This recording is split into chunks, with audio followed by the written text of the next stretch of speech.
Olá, meu nome é Jorge Guerra Pires.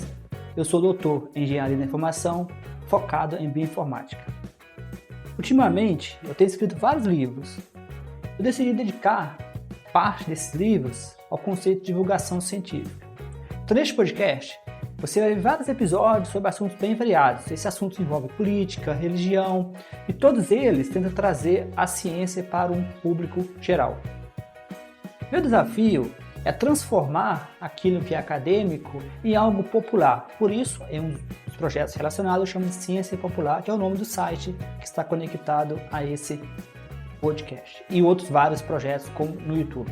Então, você é convidado a compartilhar, a deixar as pessoas saberem desse projeto e que possamos alcançar um número máximo de pessoas. Então, boa experiência e bom aprendizado. Boas-vindas a mais um mergulho profundo nas nossas fontes. É sempre excelente ter a companhia de quem nos escuta para mais uma análise detalhada, daquelas que, abrem a nossa mente. Com certeza. É ótimo estar de volta. O foco dessa exploração toca num nervo bem central da nossa sociedade atual, que é a escola laica no Brasil. A ideia hoje é examinar os desafios estruturais gigantescos que cercam esse conceito na prática e tentar entender quais são as diretrizes necessárias para pavimentar o futuro da educação. É um desafio colossal. E para entender onde a gente está errando ou acertando, nós olhamos para um material de base riquíssimo. São 2 entrevistas complementares que trazem perspectivas muito diferentes, mas perfeitamente conectadas. Exato. Perspectivas que se complementam. Isso.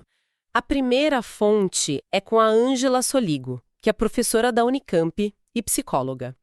Ela nos oferece aquele panorama mais amplo, tipo o contexto histórico, estrutural e institucional da laicidade na educação brasileira.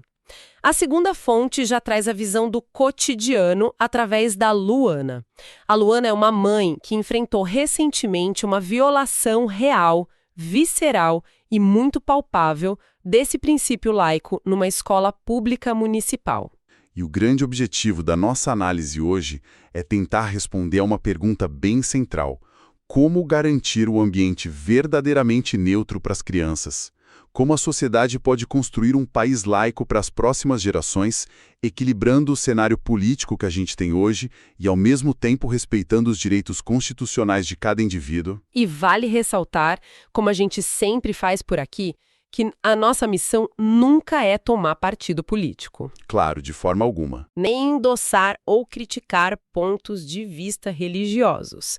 O que faremos é reportar de forma completamente imparcial o que essas 2 fontes revelam sobre a nossa estrutura educacional. Perfeito. Ok, vamos desempacotar isso. Começando por essa visão macro. O que realmente significa uma escola laica? A professora Ângela aponta algo logo de cara que quebra um mito muito comum na nossa cultura. Uma escola laica não é de forma alguma uma escola ateia. Pois é, essa é a confusão mais comum que as fontes identificam logo de início. O material deixa muito claro que o ateísmo é uma postura diante do mundo. É uma visão filosófica, uma escolha pessoal de não crer em divindades. Já a laicidade, por outro lado, é um princípio de neutralidade do Estado. O papel da escola laica não é ensinar a criança a crer numa religião, e tampouco é ensinar a criança a não crer. A função da instituição de ensino público é se basear puramente em saberes científicos e ensinar algo que é fundamental, a convivência pacífica. É o espaço onde uma criança que usa um turbante, uma criança que carrega um crucifixo no peito e uma criança que não acredita em nada podem e devem coexistir sem sofrerem qualquer tipo de hostilidade. E, lendo as fontes, a gente percebe que manter essa neutralidade no dia a dia é uma batalha. A professora Ângela descreve um cenário onde essa coexistência pacífica está sob muita pressão, certo? O que é fascinante aqui é como o material analisa o contexto sociopolítico atual. As fontes apontam com muita clareza para a existência de um projeto de poder em curso. Segundo a análise da professora Ângela, Trata-se de um projeto liderado por vertentes evangélicas fundamentalistas que busca ocupar espaços públicos de forma muito, muito incisiva. Sim. E o material ressalta que não estão falando apenas de disputas no Congresso Nacional, mas da ocupação de conselhos tutelares e, principalmente, do chão da escola pública. Deixa eu ver se entendi o mecanismo disso. Essa ocupação do espaço escolar acontece na base da força ou tem algo a ver com a forma como a própria escola reage a essa invasão? É uma observação muito sistêmica que a professora faz. Esse avanço costuma encontrar o caminho livre devido a uma passividade institucional que já está meio que enraizada no Brasil. Passividade da própria equipe. Exato. Diretores, coordenadores e professores muitas vezes simplesmente se calam. A fonte explica que parte dessa passividade vem do próprio sucateamento da profissão. Afinal, a gente tem educadores exaustos trabalhando em condições precarizadas. Mas outra parte vem de uma aceitação cultural muito profunda. Uma ideia tácita de que a moral cristã é a moral padrão da sociedade e, portanto, não faria mal a ninguém. Nossa, e isso gera situações visuais muito simbólicas, né? Lendo o material, me chamou muito a atenção o exemplo físico de como essa quebra de neutralidade acontece nas escolas estaduais ou municipais.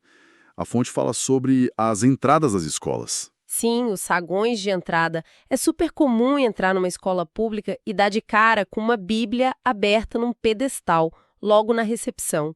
E a professora Ângela faz uma analogia genial para explicar por que isso é um problema para a laicidade. Qual é a analogia? Imagina o seguinte: seria imaginável entrar numa igreja cristã tradicional e encontrar o livro A Origem das Espécies, do Charles Darwin, exposto num pedestal de honra logo na porta. Seria completamente impensável.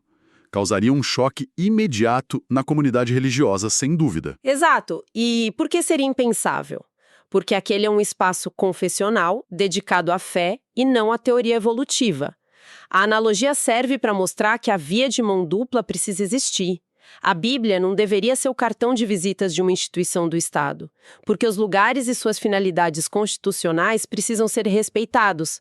Essa quebra visual de neutralidade afeta o que chamamos de isonomia. Que é a igualdade perante a lei. Isso, basicamente o princípio de que todos devem ser tratados de forma igualitária perante a lei e o Estado. E a professora usa um termo muito forte para descrever quando essa isonomia falha e privilegia apenas um lado: racismo religioso. Segundo a fonte, o cristianismo possui uma espécie de carta branca no Brasil. Ou seja, a presença de um crucifixo na parede, de uma repartição pública, de um tribunal ou de uma sala de aula é vista pela maioria absoluta como algo normal, histórico, inofensivo, mas o contraste é gritante quando se pensa em outras religiões. O contraste é total. A fonte argumenta que se alguém sugerisse colocar uma imagem de Exu ou qualquer elemento representativo de religiões de matriz africana no mesmo local de destaque numa escola pública, a resistência seria imediata, ruidosa e muito feroz. Sem dúvida. Isso, segundo a psicóloga, evidencia que o ambiente atual está a anos-luz de ser neutro. Há uma hegemonia clara que, mesmo de forma silenciosa, acaba sinalizando que certas crenças pertencem àquele espaço público, enquanto outras são excluídas ou marginalizadas. Aqui é que a coisa fica realmente interessante, porque a gente sai dessa visão macro, dessa teoria institucional e sociológica, e mergulha direto no impacto prático, no impacto real na vida de uma criança comum. A segunda fonte que analisamos nos traz o relato impressionante da Luana e da filha dela, Ana, de apenas 11 anos de idade.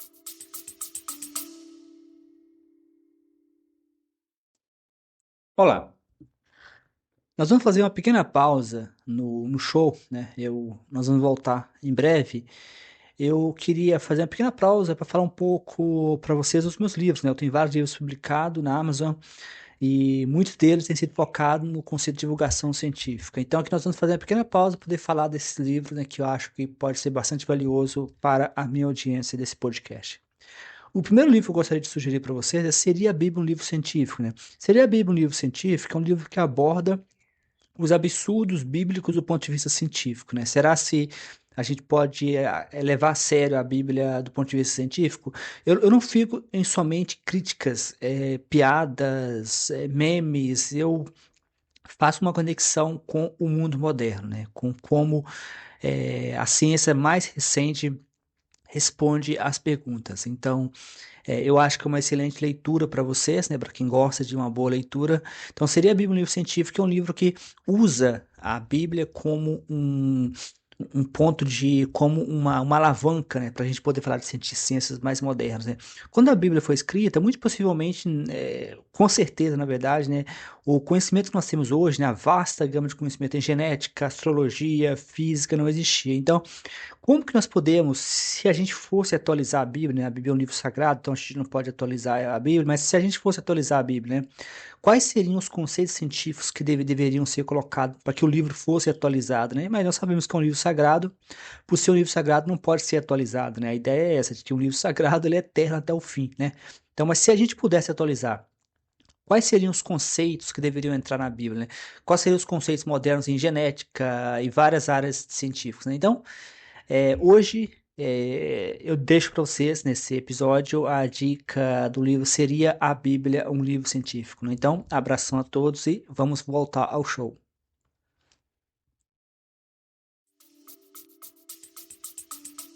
É um momento em que aquela falha estrutural que a professora Ângela descreveu ganha um rosto, ganha um nome. A Ana é aluna de uma escola municipal no sul do país. Uma escola que, por ser sustentada pelo Estado, tem o dever constitucional de ser laica. E o relato da Luana descreve uma situação em sala de aula onde a professora pediu que todos os alunos se levantassem e rezassem juntos o Pai Nosso. E a Ana não fez isso. Não, a Ana, exercendo o direito legítimo de não professar uma religião, se recusou a ficar de pé. Ela fez isso de forma silenciosa e respeitosa, apenas permaneceu sentada. Mas a professora não aceitou isso bem, certo? O relato diz que ela colocou a Ana contra a parede, na frente de toda a turma. Ela perguntou abertamente se a menina preferia levantar para orar ou levantar para ir para a secretaria tomar uma advertência. Que absurdo, né? Pois é. E a Ana, com 11 anos, escolheu ir para a secretaria. A partir daí, a reação da própria estrutura escolar é algo que a gente precisa desconstruir. Sem dúvida. Ao chegar na secretaria, como não havia ninguém da direção, a Ana foi atendida por uma psicóloga e depois abordada por uma orientadora educacional.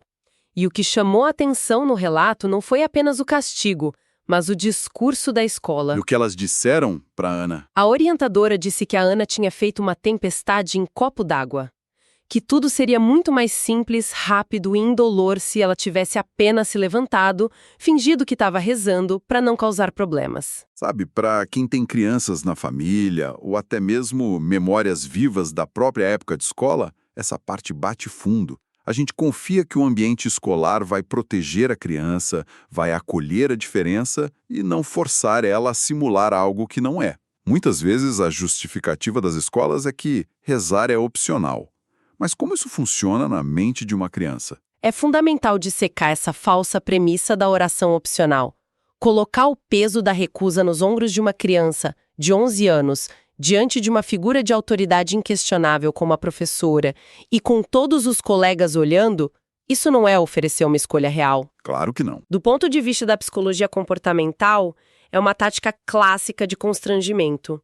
É o que chamamos de shaming, que é usar a vergonha pública para forçar o indivíduo a se adequar à maioria. A escola, nesse momento, age não para educar, mas para silenciar a diferença. A fonte destaca que exigir que a criança simule uma fé não é um simples deslize ou um mero caso de intolerância religiosa. É uma violação agressiva e direta do direito constitucional à liberdade de consciência. E o relato mostra que as consequências desse constrangimento público não ficaram restritas à sala da coordenação. A Ana passou a ser vista de forma completamente estigmatizada dentro daquela escola. O material relata que ela não tem religião e possui um estilo estético mais alternativo. Gosta de usar cabelos coloridos, usa piercings. Por conta disso, ela foi rapidamente rotulada por alguns colegas e até por parte da estrutura escolar como uma criança sem limites, desregrada ou rebelde, apenas por não se enquadrar num molde religioso. E esse estigma reflete uma ideia muito perigosa que a professora Ângela mapeia na primeira entrevista. A noção de que a moralidade, a bondade ou a boa educação estão exclusivamente atreladas à religiosidade cristã.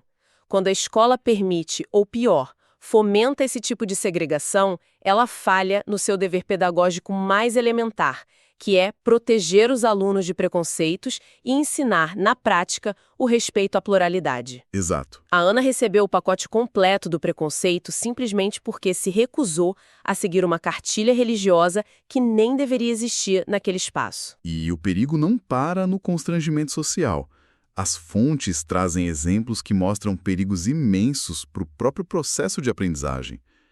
A gente fala muito hoje sobre negacionismo, sobre ameaça ao saber científico, e a entrevista da professora cita um exemplo quase surreal sobre isso. Sim, o caso do esmalte. Isso. A psicóloga relata uma situação onde uma criança do ensino fundamental, visivelmente apavorada, chegou para a própria professora e pediu que ela tirasse o esmalte vermelho das unhas.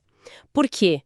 Porque haviam ensinado a essa criança que vermelho é a cor do mal, a cor do demônio. Imagina o nível de confusão na cabeça de uma criança pequena. E no caso da Ana, naquela mesma escola onde ela foi constrangida, houve um desdobramento que vai contra as leis do nosso país de forma muito frontal. Conta a história da aula sobre bullying. Se conectarmos isso com o panorama geral da passividade institucional, percebemos a gravidade da situação. A mesma professora que mandou a Ana para a secretaria deu uma aula que, teoricamente, deveria ser para combater o bullying. Durante a explicação, essa professora afirmou em alto e bom som aos alunos que se os pais batessem nos filhos usando varas, porque isso estaria orientado na Bíblia, não haveria mais problemas de bullying e indisciplina nas escolas. Ou seja, uma professora recebendo o salário do Estado dentro de uma sala de aula pública, defendendo castigos físicos severos contra crianças. Uma contradição flagrante. Essa fala não contraria apenas o bom senso. Ela contraria diretamente a legislação brasileira. Vai de encontro ao Estatuto da Criança e do Adolescente, o ECA, que proíbe expressamente o uso de punições físicas, cruéis ou degradantes contra menores de idade. É quase inacreditável. A ação de textos religiosos é um retrocesso educacional imensurável. É a substituição da pedagogia pela pedagogia do medo. E a nossa segunda fonte, a Luana, tem muita propriedade para falar sobre o estrago que essa pedagogia do medo causa, porque ela viveu isso na pele. Ela faz uma conexão direta entre o que estavam tentando fazer com a filha dela e os traumas da sua própria infância. A Luana foi criada num ambiente de fundamentalismo religioso extremamente rigoroso. E ela relata com muita dor o pavor que sentia por causa de uma narrativa específica, a narrativa do arrebatamento. É um ponto fortíssimo do material. Para quem talvez não tenha crescido nesse contexto ou não tenha familiaridade, o arrebatamento é aquela crença teológica cristã de que, num momento inesperado, Jesus vai voltar e as pessoas justas e salvas serão subitamente levadas aos céus. Quem ficar para trás, os pecadores, enfrentará o caos, a destruição e o inferno na terra. Agora tente imaginar o peso dessa informação sendo processada pelo cérebro de uma criança pequena. A Luana conta que o pavor era tão literal e tão real que sempre que a energia elétrica acabava no bairro dela à noite e tudo ficava escuro e silencioso, ela entrava num estado de pânico absoluto. Ela sentava e chorava sozinha, com a certeza absoluta de que Jesus tinha voltado em segredo, levado a família dela, e ela, por ter cometido algum pecadinho de criança, tinha sido deixada para trás para sofrer. O nível de sofrimento psicológico e de ansiedade gerado por esse tipo de condicionamento é profundo e deixa marcas para a vida toda.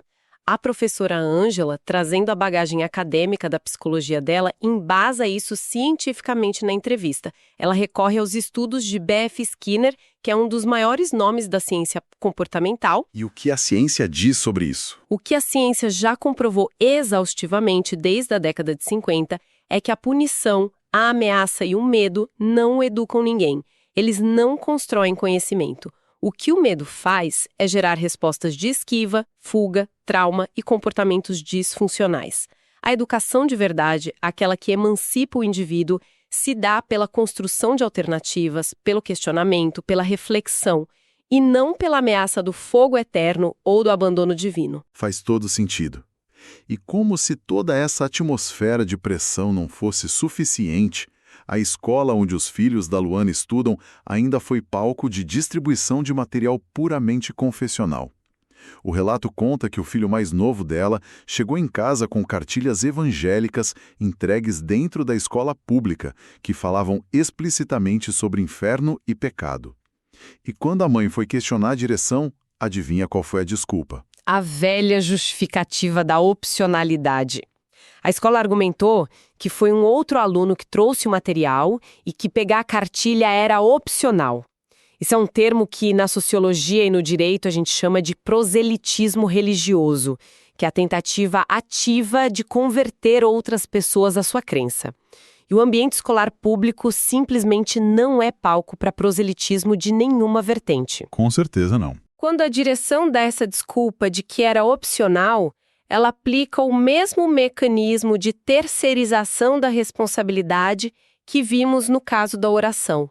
A instituição lava as mãos, abandona seu papel fundamental de mediadora do espaço público e permite que dogmas ocupem o território que deveria ser dedicado ao pensamento crítico. Então, o que tudo isso significa? Depois de entender a gravidade desse cenário, desde a questão macro do projeto de poder até o choro de uma criança na secretaria da escola, como podemos solucionar esses impasses? Como se pavimenta um país onde a laicidade deixe de ser apenas uma palavra difícil e passe a ser vivida de verdade para as próximas gerações? As fontes são unânimes e apontam caminhos muito claros. O primeiro passo absoluto é a separação rigorosa de papéis. É preciso que a sociedade compreenda que a defesa do Estado laico não é uma cruzada contra a religião. Muito pelo contrário. As religiões têm um papel vital para quem crê e elas possuem o seu espaço legítimo nos templos, nas igrejas, nos terreiros, nas reuniões familiares, nas escolhas individuais e nas escolas confessionais privadas mantidas por quem opta por esse tipo de ensino. Ou seja, a fé tem o seu lugar de respeito, mas a escola pública não há esse lugar. Exatamente. A ciência, a pluralidade e a neutralidade estatal têm o seu lugar sagrado nas instituições públicas de ensino. O que as fontes denunciam é a tentativa de setores políticos de utilizar a religião, seja mandando rezar o Pai Nosso, seja distribuindo cartilhas, como uma espécie de curativo moral para problemas estruturais que o próprio Estado não resolve. Problemas como a infraestrutura? E isso, o sucateamento da educação, a precarização do trabalho dos professores, a falta de infraestrutura e a violência social não serão resolvidos impondo uma crença. Usar a fé para maquiar a falha do Estado é ineficaz e excludente, desviando a atenção das políticas públicas reais que precisam ser financiadas e implementadas. Deixar que a religião assuma o papel do Estado é fugir do problema real. Mas, enquanto essas políticas públicas não chegam, o que a sociedade civil pode fazer no dia a dia? O que a família de um aluno que passa por isso pode fazer? Isso levanta uma questão importante sobre o papel de cada cidadão na manutenção da democracia. A atitude da Luana é um estudo de caso fenomenal, um verdadeiro exemplo de resistência da sociedade civil. Ela não engoliu a desculpa de que a filha deveria ter se levantado para não causar problemas. Ela não se calou diante da pressão da direção. Ela agiu. Ela agiu e muito firme. A Luana procurou a escola múltiplas vezes, exigiu o respeito às leis e aos direitos constitucionais dos filhos. E ela foi além do bate-boca. Buscou amparo legal, consultou advogados e, orientada por eles, passou a gravar todas as reuniões com a direção da escola para garantir que não houvesse distorção dos fatos no futuro. Ela criou um escudo legal para a filha dela. Essa postura exige muita energia e coragem. Muita coragem. E para colocar isso numa perspectiva histórica, a professora Ângela traça um paralelo fascinante no material. A luta da Luana ecoa a história de Madeleine Murray O'Hair. Vamos voltar no tempo para os Estados Unidos do início dos anos 60. Naquela época, o ambiente escolar americano era fortemente cristão e a leitura da Bíblia e as orações eram obrigatórias nas escolas públicas. Madeleine era mãe de um adolescente e se recusou a aceitar que o filho fosse forçado a participar de rituais religiosos numa escola do estado. Nossa, e ela deve ter enfrentado uma resistência gigantesca da sociedade americana daquela época. Uma resistência brutal. Ela sofreu ameaças de morte, boicotes, foi chamada de a mulher mais odiada da América. Mas ela não recuou. Ela processou o sistema escolar e levou o caso até a Suprema Corte dos Estados Unidos. E em 1963, ela conseguiu uma vitória histórica que mudou o país. A Suprema Corte decidiu que a oração e a leitura bíblica obrigatórias nas escolas públicas eram inconstitucionais. Tudo começou porque uma mãe decidiu que o Estado não tinha o direito de ditar a consciência do seu filho. É impressionante a força que a ação de uma única pessoa pode ter no sistema todo. A grande reflexão que a gente pode tirar dessas fontes para as próximas gerações brasileiras é exatamente essa. O caminho para um Estado laico, robusto, que exista na prática e não só no papel da Constituição, exige coragem individual. Depende de pais, mães responsáveis e educadores que se recusam a baixar a cabeça e a normalizar o comportamento passivo-agressivo das instituições. E, principalmente, depende de um esforço ativo para ensinar as próprias crianças e adolescentes a se imporem, a entenderem desde cedo quais são os seus direitos e a defenderem com firmeza e com respeito as suas próprias consciências, seja a escolha de crer fervorosamente em algo ou a escolha de não crer em absolutamente nada. Em suma, o que esse nosso mergulho nas fontes demonstrou de forma muito clara é que a defesa incansável da escola laica é, no fim das contas, a defesa da própria essência da infância. É a proteção da integridade da ciência contra as ondas de negacionismo e a única garantia real de uma convivência pacífica numa sociedade que é, por natureza, imensamente plural. Garantir a neutralidade do Estado não é atacar a fé. Garantir a neutralidade é a única forma de proteger simultaneamente o direito de quem possui uma crença profunda e o direito de quem opta por não ter religião alguma. O jogo da convivência só funciona se o tabuleiro for neutro para todos os jogadores. É uma proteção mútua que beneficia a todos nós. E antes de encerrarmos a nossa exploração de hoje, gostaríamos de deixar um pensamento provocativo, algo para ficar ecoando na mente para debater em casa ou no trabalho. Pensem bem, se a escola pública é o principal, e muitas vezes para a grande maioria, o único grande laboratório de convivência com o diferente na nossa sociedade, o que acontece com a capacidade de empatia, de tolerância e de inovação de uma nação inteira quando o próprio Estado decide terceirizar a sua bússola moral para uma única visão de mundo, tornando invisíveis, marginalizados ou rotulados como errados todos aqueles que pensam, sentem e existem de forma diferente. Fica aí o convite para refletirmos sobre qual é o impacto desse silenciamento no nosso tecido social a longo prazo. Sem dúvida. Agradecemos imensamente a companhia de quem reserva esse tempo para aprofundar o conhecimento conosco. Que a gente possa continuar exercitando a nossa curiosidade, questionando as estruturas que parecem invisíveis e buscando entender, cada vez mais, as engrenagens da nossa sociedade. Continuem questionando tudo ao redor e até o nosso próximo mergulho profundo. Você acabou de assistir mais um episódio do meu podcast Ciência para Não Cientista. Você pode entrar em contato comigo no e-mail jorgeguerrapires@yahoo.com.br, no e-mail jorgeguerrapires@yahoo.com.br. É bom sempre lembrar que eu tenho vários livros na Amazon, no Google Books. Esses livros estão em formatos bem variados, como formato impresso, e-book, Kindle, audiolivros, então você tem toda uma gama de escolha. Existe sempre a opção de fazer uma doação, oferecer um suporte para que eu possa manter o podcast em versão premium e possa manter os episódios por um período maior do que 3 meses, ou até mesmo deixar vários episódios maior do que 2 horas por mês, que é o meu limite. Então, eu te convido a fazer doações para o e-mail, o mesmo e-mail que eu falei anteriormente, que é jorgeguerrapires@yahoo.com.br, jorgeguerrapires@yahoo.com.br. Então, muito obrigado e continue no podcast para ver os próximos episódios e não deixe de compartilhar com seus amigos, com pessoas que possam se interessar. Um grande abraço, até mais, Jorge.